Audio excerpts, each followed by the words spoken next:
Welcome to another in our series of Kehillat Israel podcasts. This is a recording of Rabbi Amy Bernstein's weekly Friday morning Torah study.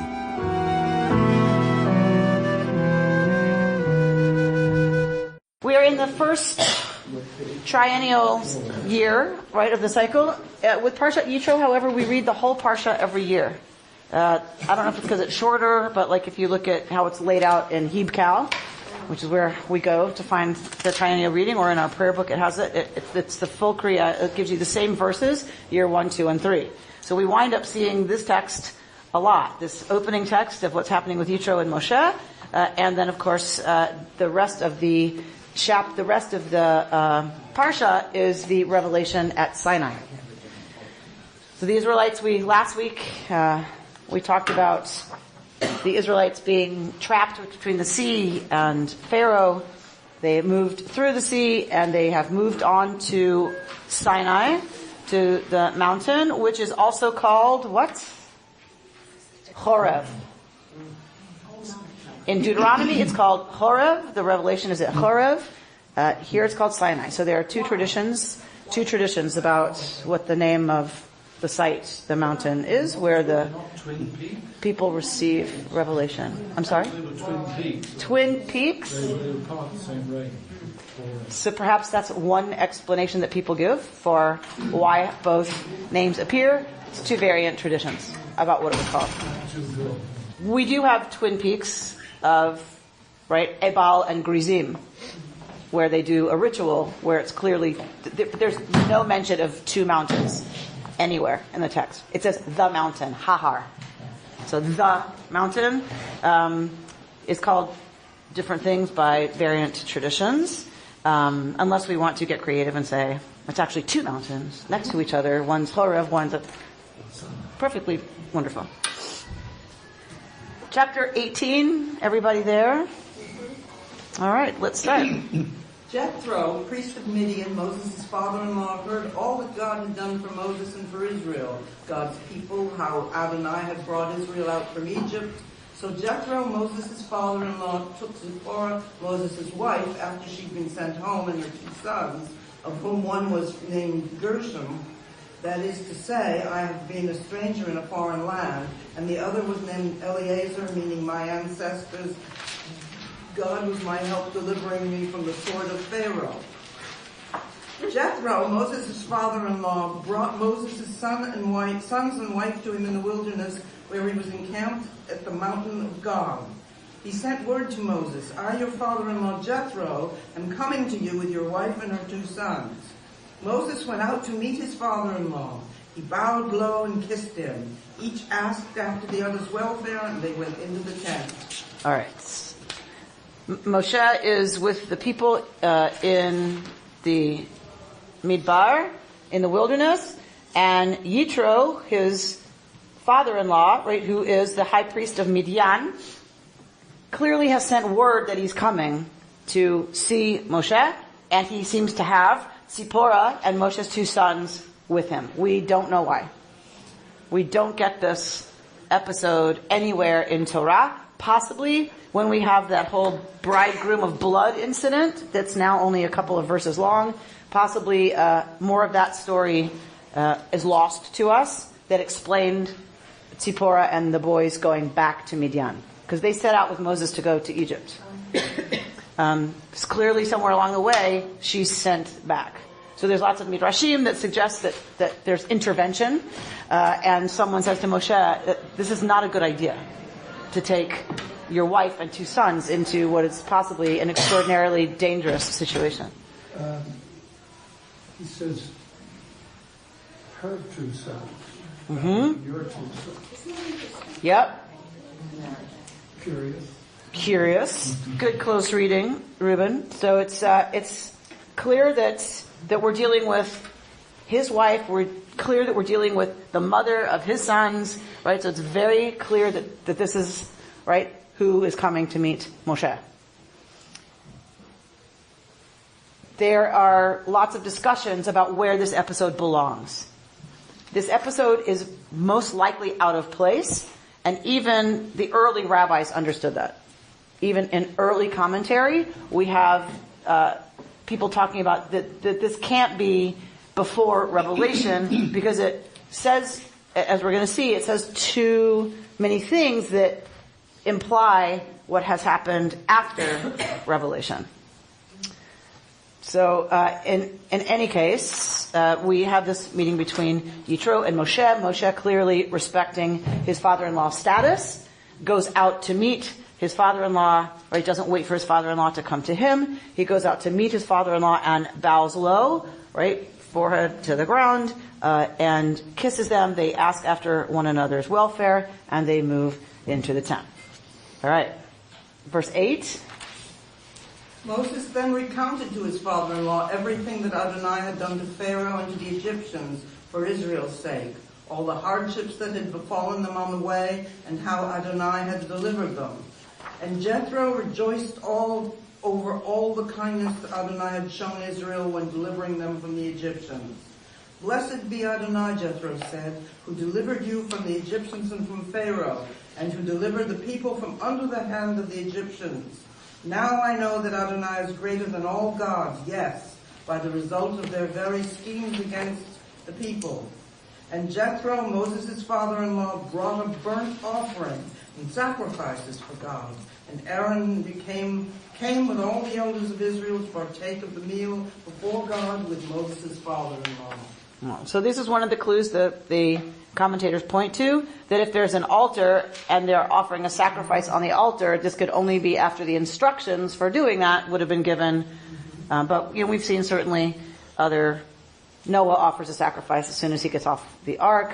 But it's one of the places the commentators look to say that they wouldn't have had an altar, they wouldn't have known what to do with it or whatever had the instruction not already been given.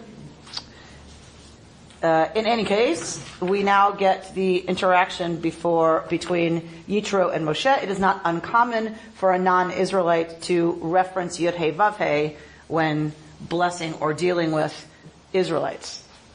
So if you're going to somewhere where they worship Ishtar, you would say, "May Ishtar bless you," and right, great is Ishtar who has given you such benefaction. Right, it's not. It looks weird to us that the high priest of Midian would be invoking Yud He Vav He, but it would not have been the case. Synchronistic worship was very common in the ancient Near East, so that you had your God, but you also acknowledged that other peoples had their gods. Gods tended to be local.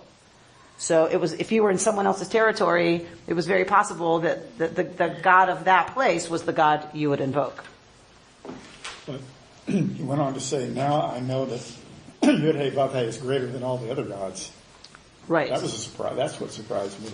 Right. So a very big statement that this Yud He Vav He is no slacker. Right? 13. But neither was he all benign. I mean, when he said to Pharaoh, he hardened Pharaoh's heart, which required 10 plagues instead of one, if he hadn't hardened his heart. And this is sort of, it's right. The greater the miracle, the more people remember and told generations to generations. But hardening the heart was very upsetting to me. Mm-hmm. And yet here, this is not, we thank the Lord, is what it says here, and ignores the ploy that God used. Well, this is Yitro talking. So Yitro doesn't know anything about God hardening anybody's heart. The only one that knows that is God and the omniscient narrator. The omniscient narrator tells us that God hardened Pharaoh's heart, right? And presumably Moshe knows it because God says to Moshe, "I'm going to harden Pharaoh's heart." But there would be no reason Yitro would know that. Well, also he says right. Greater, meaning greater, like he did more stuff than anybody else, doesn't necessarily mean that he was better. He says, now the Lord is greater than all the gods, meaning he's more powerful. Yes, but in one of the powers was hardening the heart, which still upsets me. I get it. And maybe next year when we come back around to this, George, you will remind me and we'll spend some more time, on how the rabbis and people since the classical rabbinic period, how they've dealt with that. because it's there and people have had to deal with it, right? So there's a lot that's been written, so we can definitely spend some time looking at the hardening of the heart. Right, 13. Next day Moses sat as magistrate among the people, while the people stood about Moses from morning until evening. But when Moses, his father-in-law, saw how much he had to do for the people, he said, "What is this thing that you are doing to the people? Why do you act alone while all the people stand about you from morning till evening?"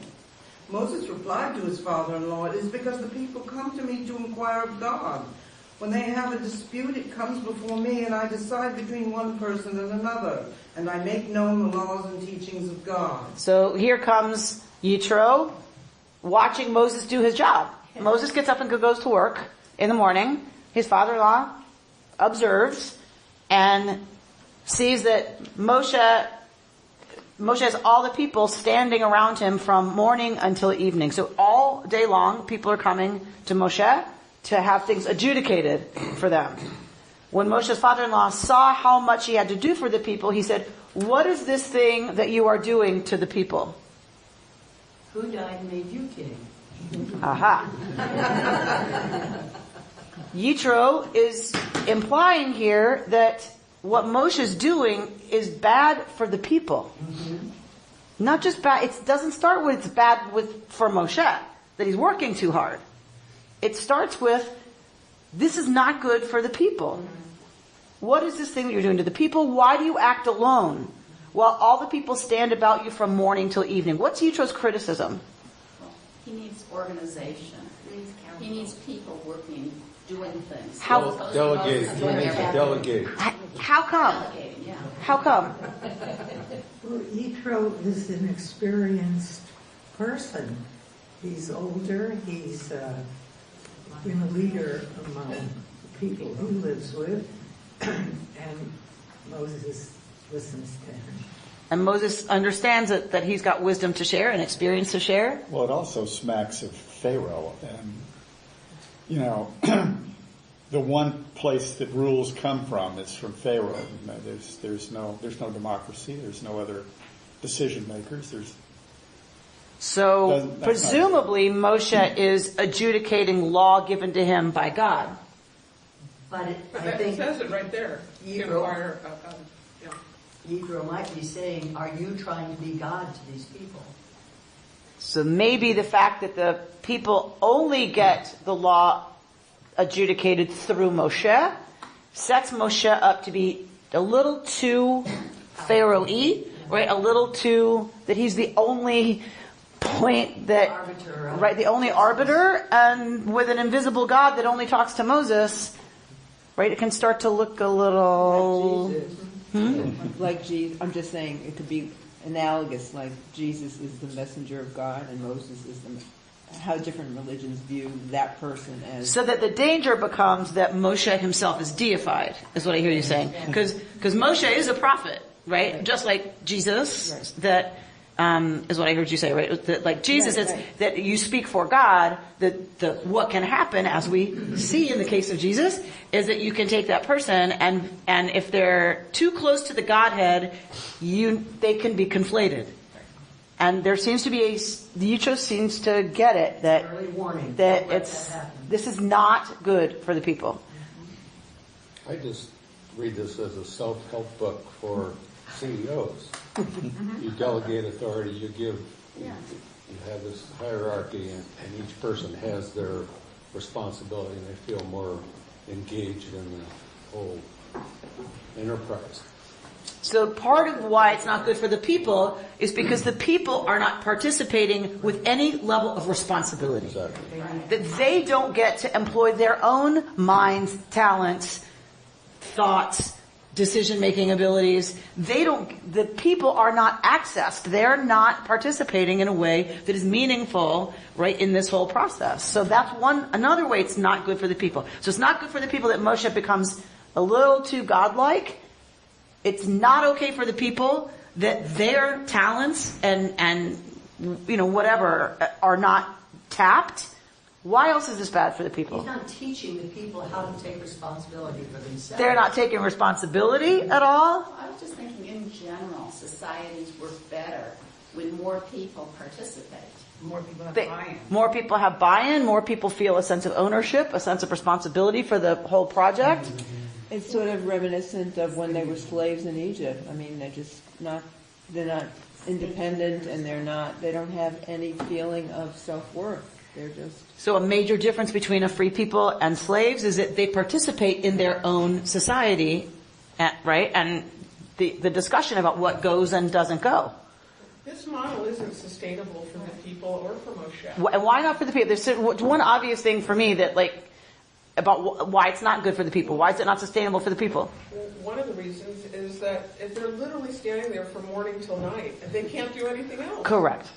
So this for Moses goes. So this is part of why I think it's not good for the people is because in Moshe refusing to allow anyone else to adjudicate, people have to stand around all day long waiting to get to him. It's not fair to the people that they don't have a local court where they can just get something dealt with. They have to go to the DMV. Right? And who wants to go to the DMV? Every day. Every day. They have to go to the DMV. That's like a vision of hell, right? It's you wake up every day and you have to go to the DMV, and no one wants to go to the DMV. So the other danger is they don't. The other danger is if they're going to have to stand around waiting for Moses all day, they work it out on their own, which, right, might not be such a good thing. It means whoever's the tallest, biggest bully wins. And so I think there are many levels this is not good. Forget sustainable. It's not even a good model, is what Yitro is saying. This is not good. What is this thing that you were doing to the people? Why you act alone while the people stand around you? Moses replies, because I have to go before God to understand what I need to do. Elena, 17. But Moses' father-in-law said to him, the thing you're doing is not right. You will surely wear yourself out and these people as well. But the task is too heavy for you. You cannot do it alone. Now listen to me. I will give you counsel and God will be with you. You represent the people before God. You bring the disputes before God and enjoin upon them the laws and the teachings and make known to them the way that they are to go and the practices they are to follow. You shall also seek out from among all the people capable individuals who fear God, trustworthy ones who spurn ill-gotten gain. Set these over them as chiefs of thousands, hundreds, fifties, and tens, and let them judge the people at all times. Have them bring every major dispute to you, but let them decide every minor dispute themselves. Make it easier for yourself by letting them share the burden with you. If you do this, and God also commands you, you will be able to bear up, and all these people will go home unwearied. All right. So we get Yitro saying, right, that you won't make it. You may not like this, you may not want to hear this, you may not want to change how this is going, but you will not survive this. Right? So don't think it's possible to continue this way. Say, no, thank you for your advice, but I think this is working just fine. Right? It's not, as we said, sustainable. You're going to wear yourself out, and these people as well. You're going to exhaust the people who have to wait around all day for you. It's too heavy for you. You can't do it alone. Listen to me. I'm going to give you counsel. God, and may God be with you. So another place that people are pointing to say, you give the people the laws and teachings. Well, if you haven't had revelation, you don't have laws and teachings. Yet, right? So you shall also seek out from among them who? Who are the people who are going to be qualified? Anshe Chayil. We're in verse 21. Anshe Chayil. Rita, what's Anshe Chayil? Sort of soldiers, almost. So military. Chayil, isn't that? So what are the qualities that we generally associate with someone who's in the military? Valor, strength. Valor, courage, discipline, bravery. I mean, if you're going to lead Jews, you better be brave, right? It takes a lot of courage to lead Jews. And we always say Jewish leaders. We have to put leaders in quotation marks. This is from personal experience. Just saying. Just saying. There's a T-shirt that I want that says, "They are my people. I am their leader. I must go after them."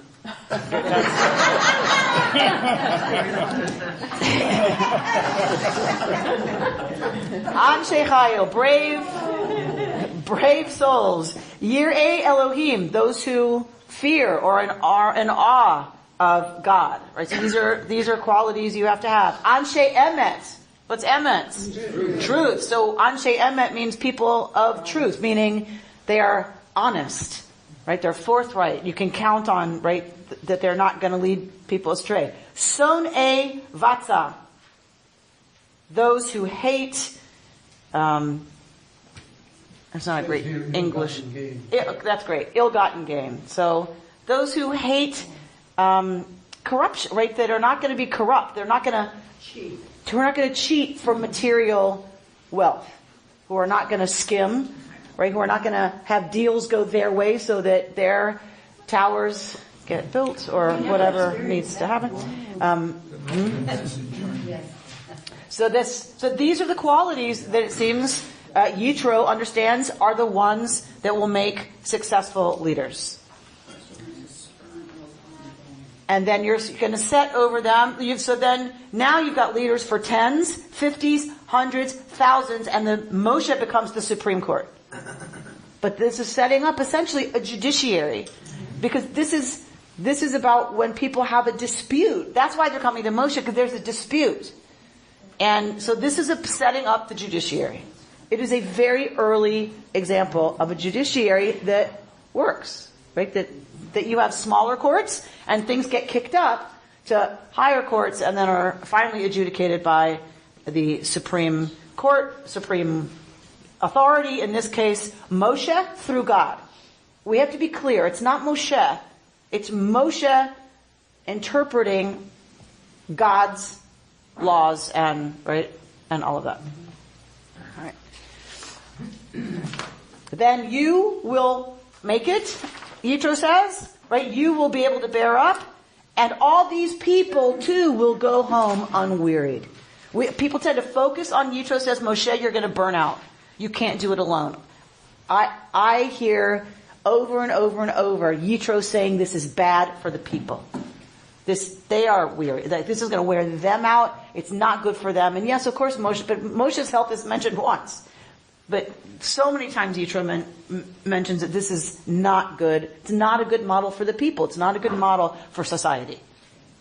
It's not a healthy society. And fortunately, Moses is who he is. And so verse 24.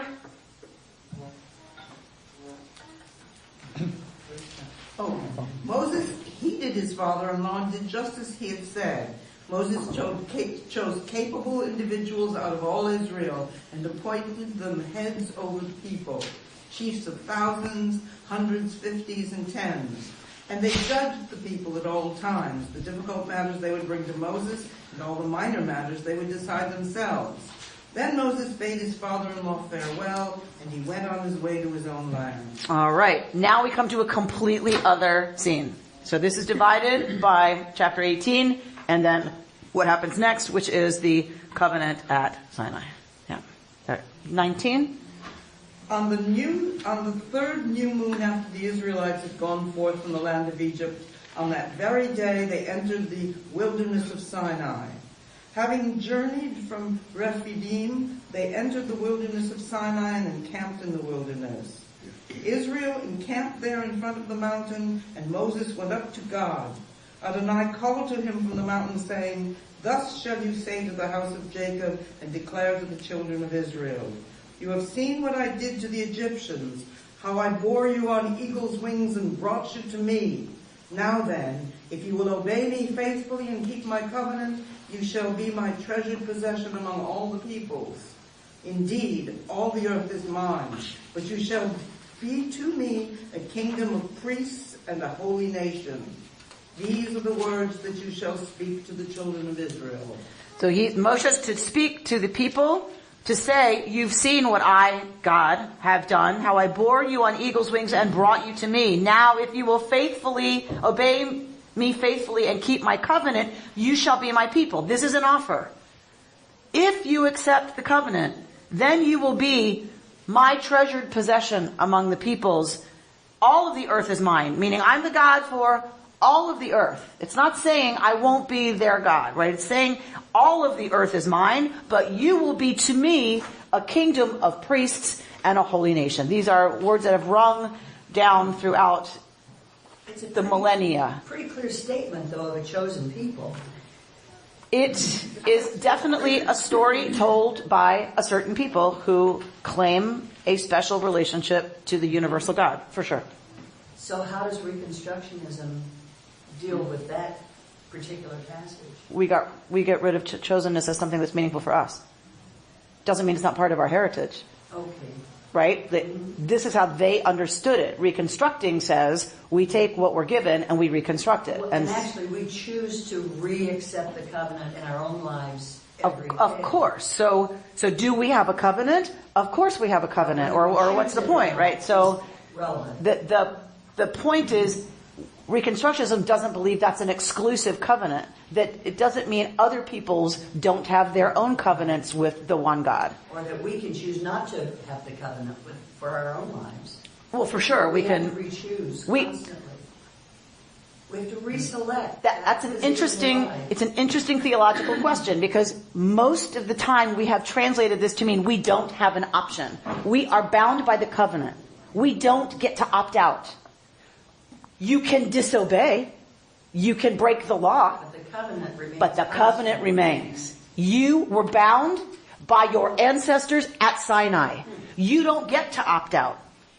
So, of course we know now that, realistically speaking, every Jew is a Jew by choice, and chooses every day to opt in.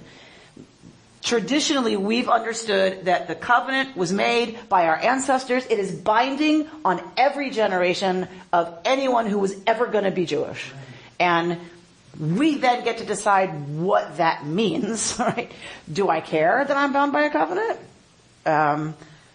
There's something important to me about that idea, being that we are bound by something outside of our own choosing, in a way, if that makes sense. If you're going to play devil's advocate and you're going to look at this as the way we say every year, when we do Pesach, we say we're learning it as if it's today.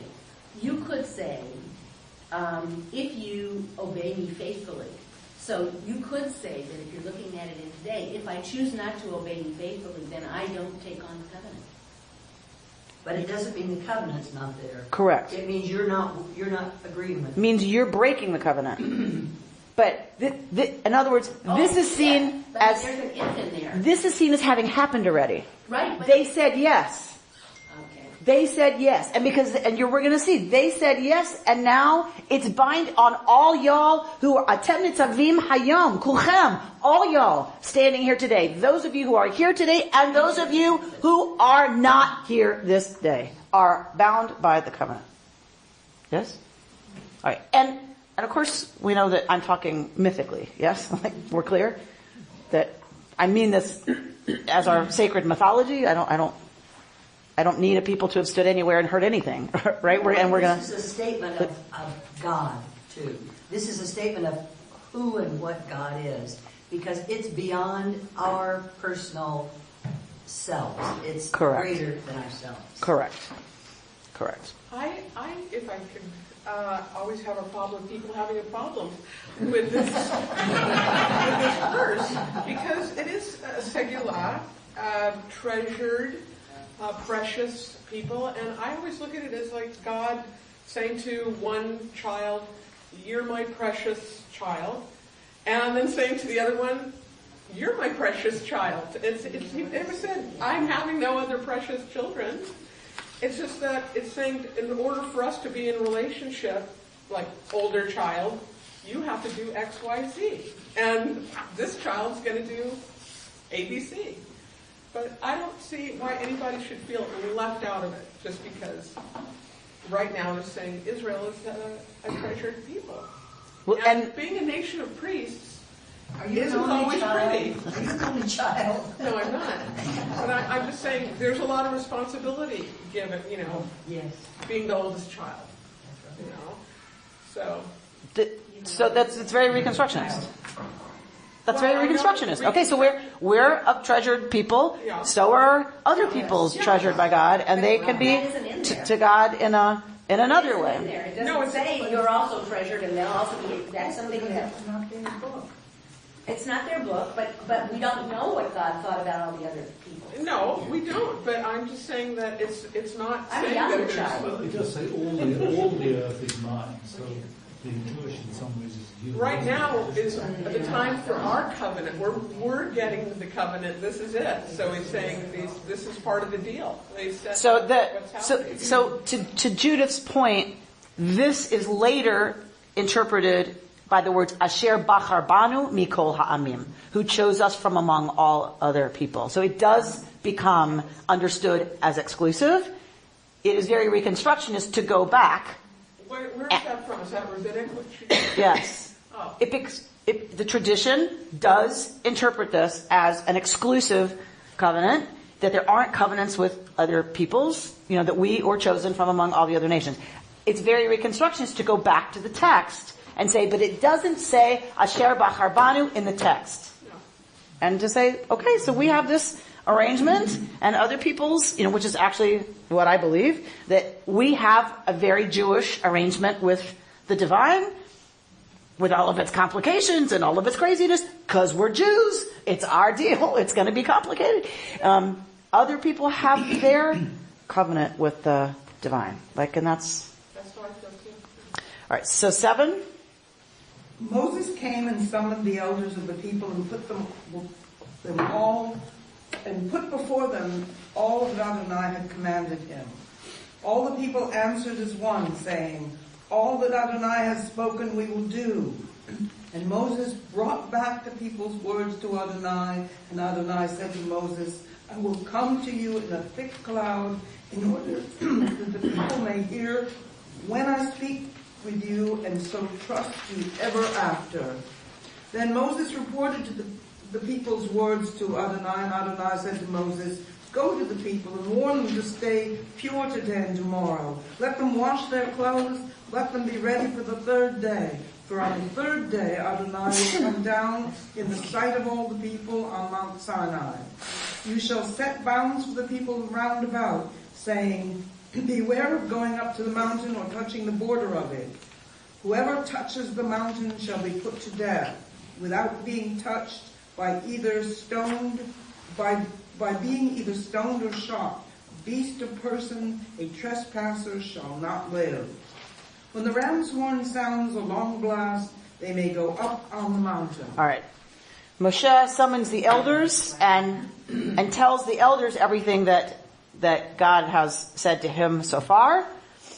So presumably this is going through the elders. So Moshe took Yitro seriously and is including elders of the people. Everything God has said to him so far? So all that's going to happen.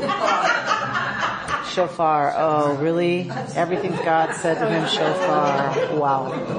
Wow.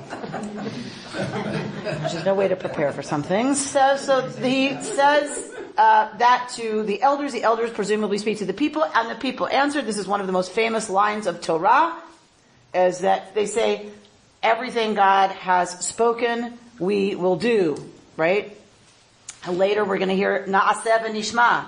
We will do it. Now let us hear what it is. This is the best it gets for the Jewish people, is saying, we haven't even heard what it is yet, but we'll do it. We agree. And that's kind of where it ends, right? In terms of us being very successful. The question I have is, this year's elders, but there's already appointed judges, if you will. Mm-hmm. Is this the same group, or are these, in fact, the elders and not those chosen to be judges? It's not clear. It's not clear. But presumably he heard the criticism that he shouldn't do it, a lot of these things alone. Yeah. And it's not just that he'll be worn out, it's that, because here, this is not going to wear him out, right? It's that he needs to include more people in the And delegate. and have them part of the process, have them part of the experience. So Moshe comes, this is where it gets very confusing. Moshe's talking to God, he's talking to the people, he's getting to God. But then this is what we talked about before. If you're doing a scene where you're talking about something that's extraordinary, one of the ways that they depict that in Hebrew, in ancient Hebrew, is you make it kind of convoluted. So you're shaking the camera, right? Or you're, pulling out of focus, right? That it's not normal. This is not a normal event. So it's not going to read linearly and very clearly because it's a way of communicating that this is really, really big and outside the norm. Put in a little magic, like lightning's going to strike. So we got to have magic, right? We got to have magical stuff going on. Absolutely. So that God is going to come down on the mountain in a cloud so that the people may hear when I speak with you. So the revelation is to be public. God is going to do this in front of all of the people. So it's not just Moshe saying anymore, God said. God's going to speak in front of the people that they can hear what God is saying to Moshe so that they know from now on that Moshe is in fact doing what he's doing because this is what God told him. The theophany was always to be public.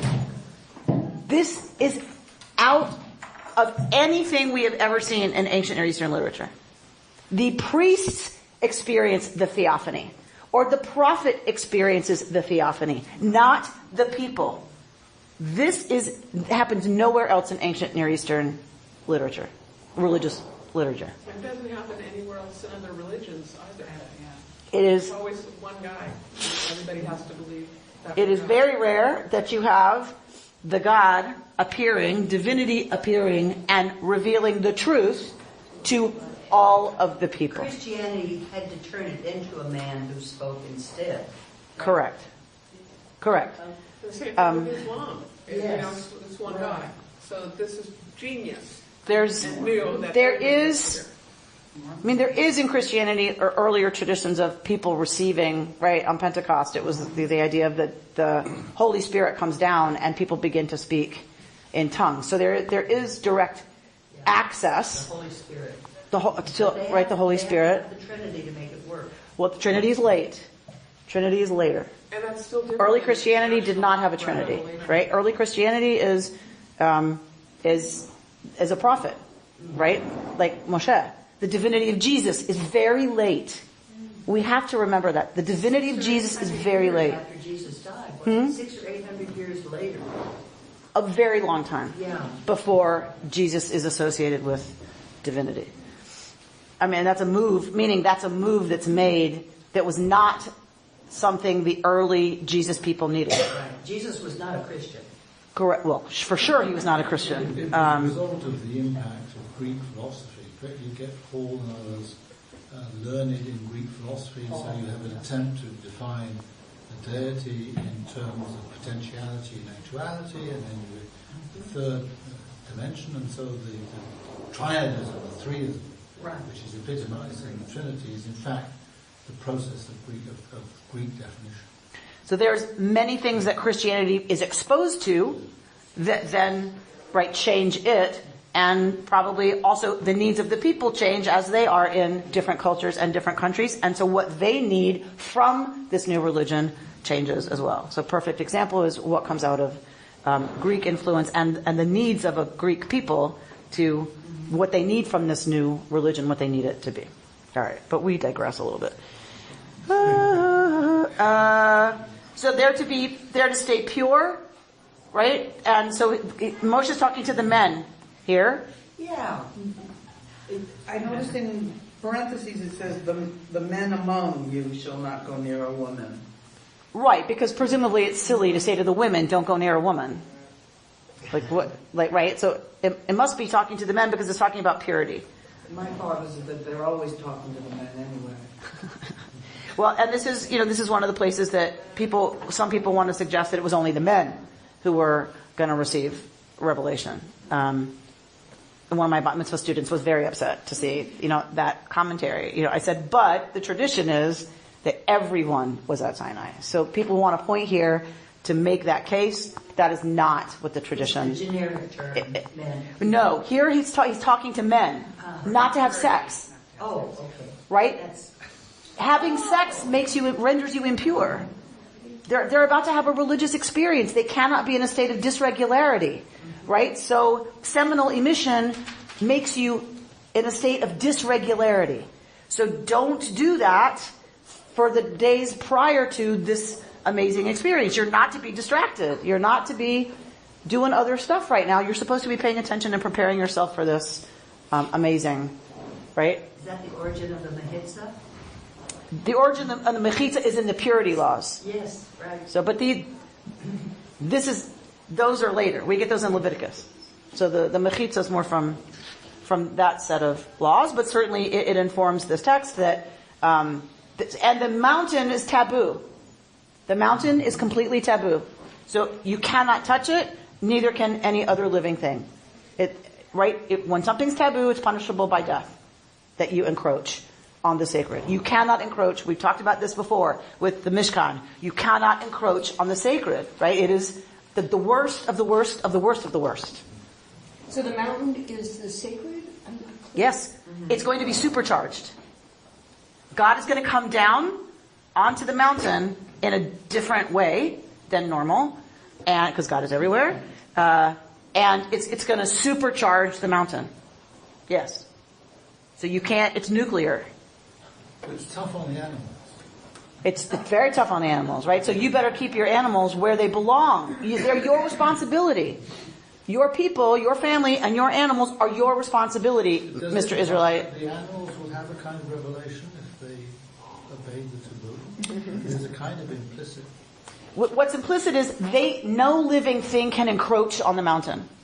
That's and live. I mean, that's what's been made very clear. Until the blast is over, but presumably after that, the animals can return. Yeah. After that, the mountain is regular. Right? All right. So let's jump down to 16. On the third day, as morning dawned, there was thunder and lightning and a dense cloud upon the mountain and a very loud blast of the horn, and all the people who were in the camp trembled. Moses led the people out of the camp toward God, and they took their places at the foot of the mountain. Go on. Now Mount Sinai was all in smoke, for Adonai had come down upon it in fire. The smoke rose like the smoke of a kiln, and the whole mountain trembled violently. The blare of the horn grew louder and louder. As Moses spoke, God answered him in thunder. Adonai came down upon Mount Sinai on the top of the mountain, and Adonai called Moses to the top of the mountain, and Moses went up. Adonai said to Moses, "Go down and warn the people not to break through to Adonai to gaze, lest many of them perish. The priests also who came near Adonai must stay pure, lest Adonai break out against them." But Moses said to Adonai, "The people cannot come up to Mount Sinai, for you warned us, saying, 'Set bounds about the mountain and sanctify it.'" So Adonai said to him, "Go down and come back together with Aaron. But let not the priests or the people break through to come up to Adonai, lest God break out against them." And Moses went down to the people and spoke to them. You hear how confusing and convoluted come up, go down, but he was already up, but he hadn't gone down yet, but had he gone down, and we just don't hear about it, right? And it's purposeful. It's not like they had bad editors, right?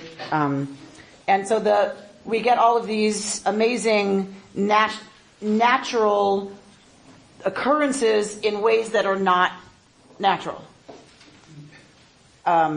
So we get the mountain smoking because God has come down on the mountain as fire, and the whole mountain is trembling. Right. So this is very volcanic. There are volcanoes in this region. They're not unknown to this group of people writing these texts. Very much kind of a volcanic. And if you know anything about volcanoes, it is one of the most terrifying things is to be around an active volcano, right? There's a lot of smoke, there's a lot of trembling, there's a lot of fire, there's a lot going on there. So it's one of the most powerful images that can be used, is this idea of fire and smoke and the mountain trembling violently, right? And then the blare of a horn that gets louder and louder, and Moshe spoke, and God answers in thunder, right? So every frightening, awesome, I would say, every awesome natural phenomenon you could imagine, right, is being invoked here. And God comes down onto Sinai on the top of the mountain and has this conversation with Moshe about going to warn the people, and Moshe's like, what are you talking about? They can't come up here. What do you mean? And God's like, well, just be sure they don't, right? So there's concern by God for the people. God is concerned for the people. So we don't often tend to read it like that. We tend to read it as, lest I break out against them, meaning lest I punish them. Yeah. And what God seems to be suggesting is there's a breaking out that can happen. There's a breach that can happen. And if that happens while my power is fully activated and engaged, the results are going to be people die. Right? We've talked about this a lot with the Mishkan, that it's nuclear. And if you are not in the right suit, if you don't take the right precautions when you're dealing with nuclear energy, terrible things are going to happen. Nothing's wrong with the energy. The energy isn't bad or malicious. The energy is the energy. And if you don't behave appropriately with it, terrible, terrible things are going to happen from that energy. That doesn't intend it, right? It's just what it is. All right. And we're not in this parsha gonna get any talking. That's next week. Next week, God spoke all these words saying, right? We're gonna get all the midrashim on that next time, and there are lots and lots and lots of them. So we're going to look at Michael Lerner, Rabbi Michael Lerner.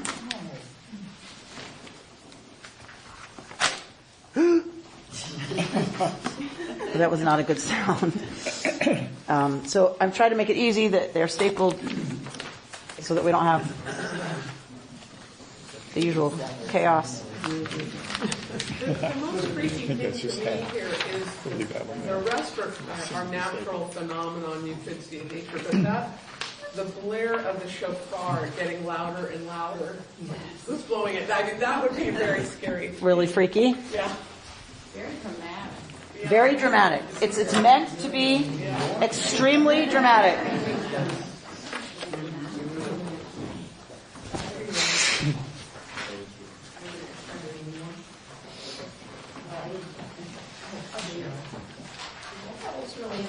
Before this, what we didn't talk about, all these years ago, they laid down courts. It's like the court, the Supreme Court, the federal courts, the state courts, the small claims courts, all those years ago. There's a lot in Torah that actually informed the American democracy. If you look at Deuteronomy, I have a huge article that I still have not gotten all the way through, ever. A huge article on Deuteronomy and the American democratic system. And that the direct ties to the structure of the law and the courts and the checks and balances, and it's very, very interesting. You have your packet, so you're going to look at the first paragraph. This chapter on Revelation by Rabbi Michael Lerner is entitled, Something Happened. Something happened. Go to the middle of that paragraph. Yet what it records, buried in the midst of the people trying to recount its own development, is an event monumental and transparently true. That at some point in our history as a people, we got it. We together received and accepted a message that we have a special obligation to live in accord with a transcendent view of the world. This getting it is not simply the enlightenment of a single soul or a small group of special enlightened gurus, philosophers, artists, wise men or women, spiritual seers or mystics. The remarkable claim of Torah is that an entire people got it at the same time. And in a sense, all stood at Sinai together.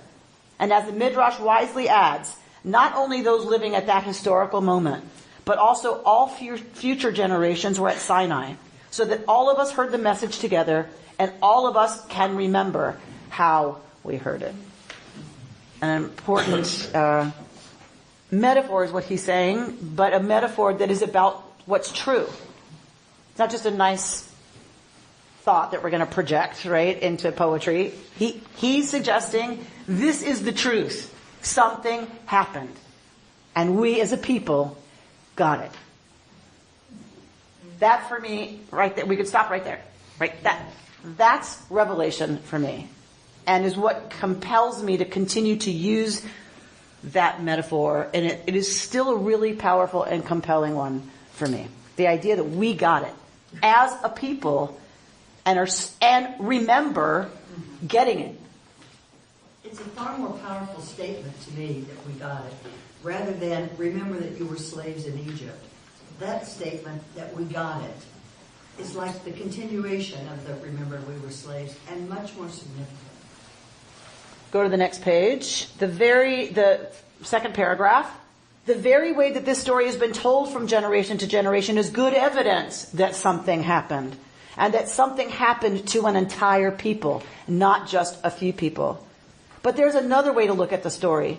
That the something that happened was the telling itself. The very fact that this kind of story has been told, has taken root, and has held the moral and spiritual imagination of a people for 2,400 years is itself the story of a revelation. The ability of a people to grasp, hold, imaginatively transform, and yet remain loyal to a story of liberation may be the very thing that happened. That our telling this story is the happening. And that's not a metaphor. And that is not a metaphor. That's a dinner. That's a dinger? That's a dinger.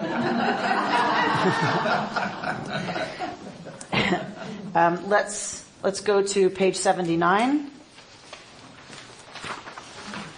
You are, of course, encouraged to read this whole thing at home, this Shabbat. Page 79, second paragraph. Something happened, and it shook the Jewish people very deeply. It turned us into a group that would play a vanguard role for much of subsequent history. Out of the experience of Exodus and Sinai would emerge a small group of people whose descendants would take these insights and spin off other religious traditions, including Christianity and Islam, and later psychoanalysis, Marxism, and other liberatory traditions of the modern world.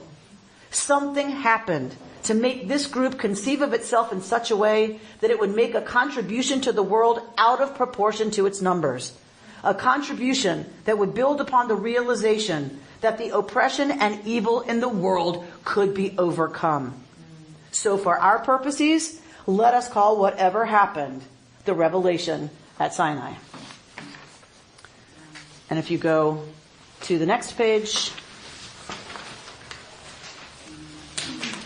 being commanded, page 82. You see it? The recognition we had at Sinai created for us an obligation. Once you see things in a certain kind of way, there's no going back. As with any new level of awareness, you can hide from yourself, try to lie to yourself, but only at a very high cost and with great inner turmoil. This is the high price of any vanguard in consciousness. They cannot not know what they do know, and knowing what they do know always separates them in some ways from those who do not share their understanding. As one midrash recounts, it felt to us as if Sinai itself were being held over our heads, that we were coerced into the covenant. Right? This is one midrash, that when God says, right, we just saw that, if you will keep my commandments, there's one midrash that says that God went to every other people first. And Israel was the last people, this straggly little ragtag group of mixed multitude, nothing. God comes to them, and the last people God approaches says, Na'aseh v'nishma. We will listen, we will do, and then we will hear it. Like every other people said, well, let's wait and see what's in it. before we agree to this whole thing. And the Jewish people were the only ones. On that very same page of Midrash, is this right below it, not even separated by a paragraph, is the next story which says, God came to the people of Israel, lifted up Mount Sinai, held Mount Sinai over the people, and said, do you accept my covenant? Those Midrashim are on the same page.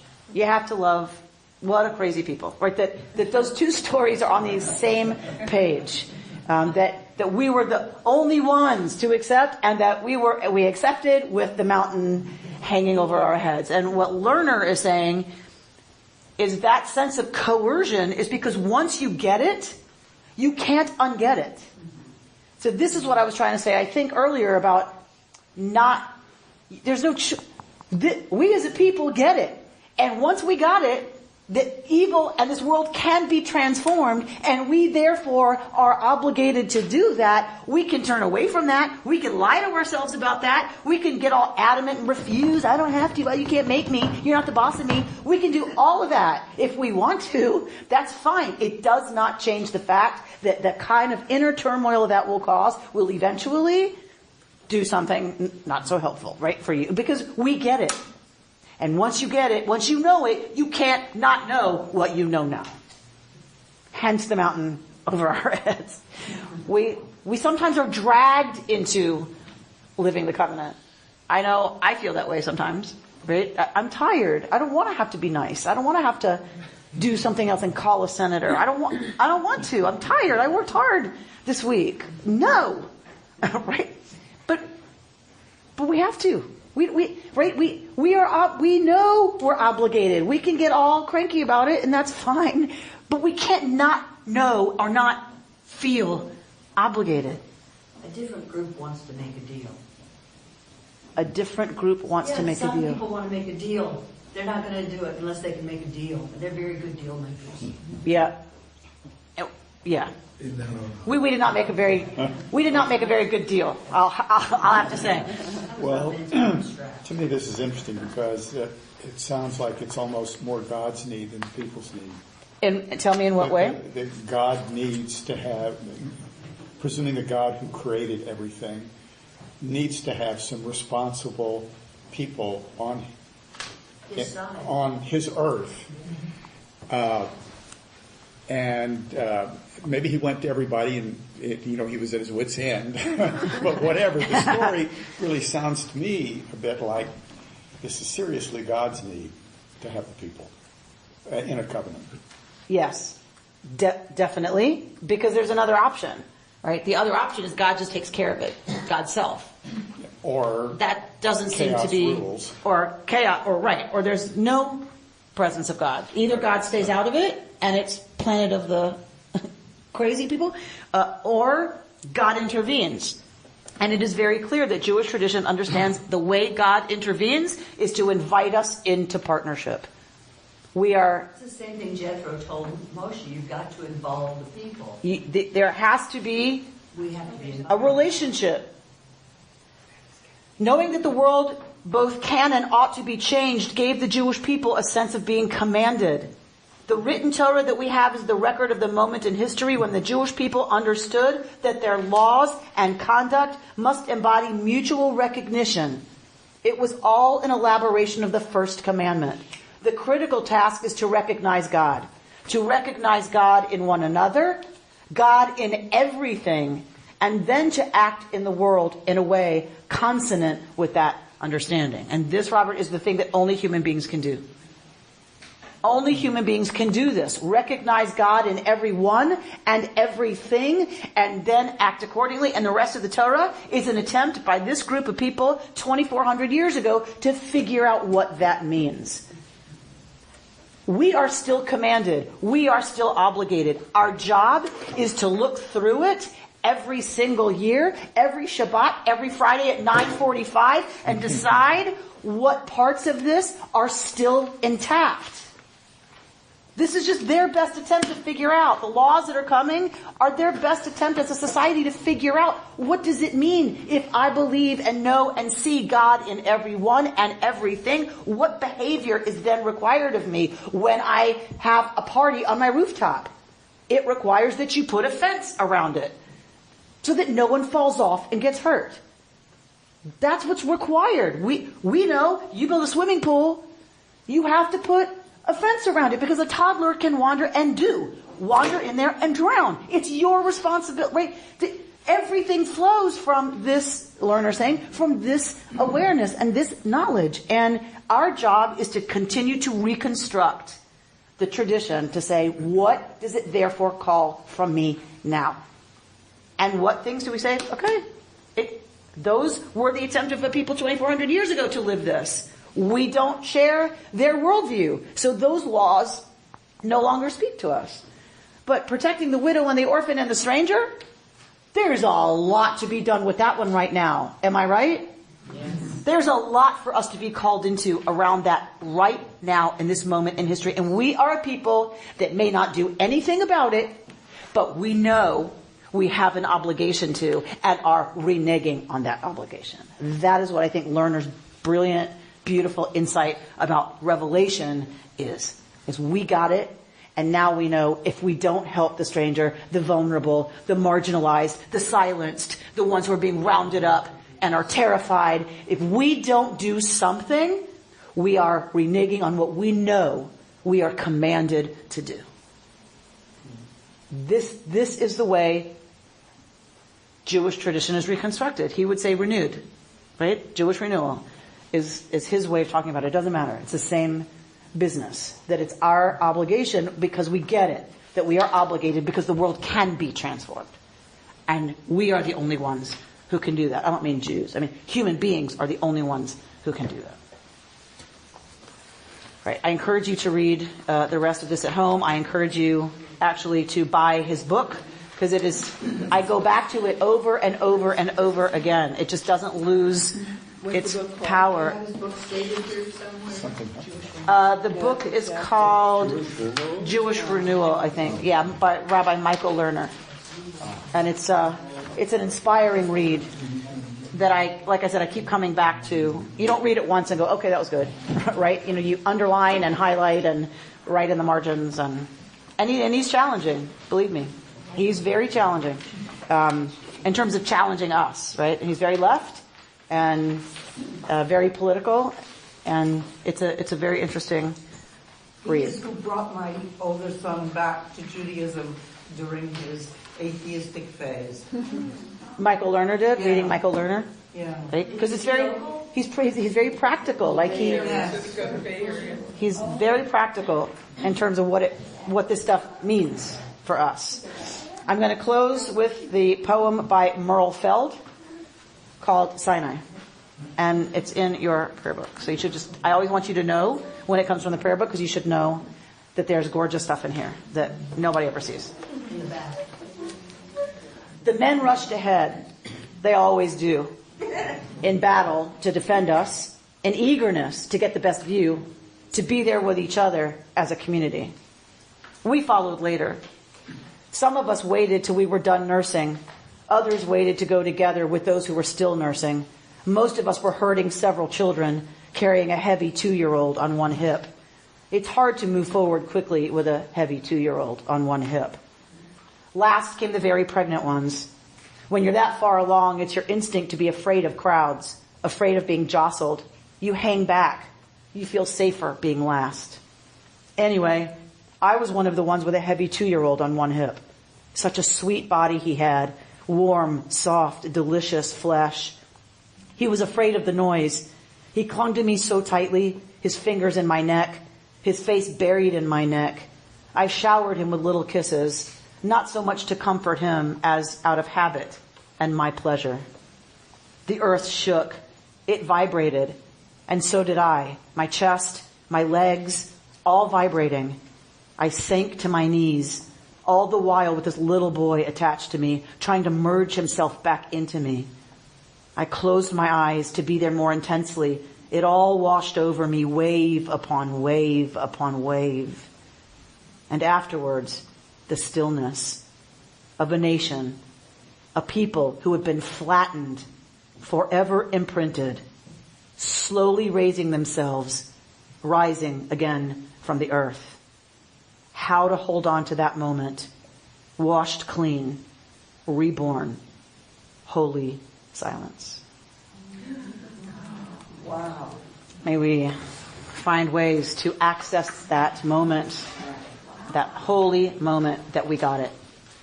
And sometimes it flattens us, brings us to our knees, and other times it's the quiet call that's always going out from Sinai, telling us to do the right thing, to do the right thing, to do the right thing.